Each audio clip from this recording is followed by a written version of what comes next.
ഞാനിപ്പോ ഉള്ളത് കൊളംബിയയിലാണ്. ഈ ഒരു പുള്ളിക്കാരന്റെ വണ്ടിയിൽ ലിഫ്റ്റ് അടിച്ച് വന്നതാണ്. അപ്പൊ ഞാൻ ടയേർഡായിരുന്നു. അങ്ങനെ ഞാൻ ആളുടെ വീട്ടിലാണ് ഇന്ന് സ്റ്റേ ചെയ്യാൻ വേണ്ടി പോകുന്നത്. അപ്പൊ ഈ ഗ്രാമത്തിലെ കാഴ്ചകൾ കാണിക്കാൻ വേണ്ടി എന്നെ കൊടുന്നതാണ്. ആള് പെയിന്റർ ആണ്, ഫോട്ടോഗ്രാഫർ ആണ്. ഇത് നോക്ക്, ആളുടെ വീടിന്റെ ബാക്കിലൊരു സ്ഥലമാണ്. ഇവിടെ ടൂറിസ്റ്റുകളൊന്നും വരില്ല, ജസ്റ്റ് ഒരു നോർമൽ ഗ്രാമപ്രദേശമാണ്. പക്ഷെ എത്ര ബ്യൂട്ടിഫുൾ ആയിട്ടാണ് കിടക്കുന്നത്. നമ്മളെ നാട്ടിലാണെങ്കിൽ ഈവൻ ഒരു ഗ്രാമപ്രദേശമാണെങ്കിൽ പോലും ആരെങ്കിലൊക്കെ വന്നിട്ട് ഒരുപാട് ആൾക്കാരുണ്ടായേനെ ഇത്രയും അടിപൊളി സ്ഥലത്ത്. പക്ഷെ ഇവിടെ പോകുന്ന വഴിയൊക്കെ ഇങ്ങനെ തന്നെയാണ് കാണാൻ പറ്റുന്നത്. നമുക്ക് കൂട്ടിനായിട്ട് ഇതേ 2 ഡോഗ്സ് ഉണ്ട്. അത് ആളുടെയാണ്. ഒരാളവിടെ പോയി, ഒരാളിതേ നിൽക്കുന്നത്.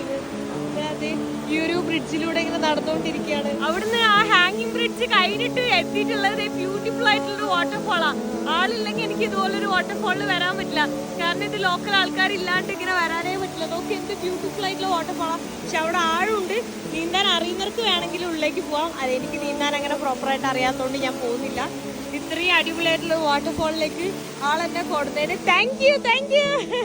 പുള്ളിക്കാരൻ വെള്ളത്തിലേക്ക് ഇറങ്ങി പോയിട്ടുണ്ട്. എനിക്കും ആഗ്രഹമുണ്ട്, പക്ഷെ എനിക്ക് പേടിയാ.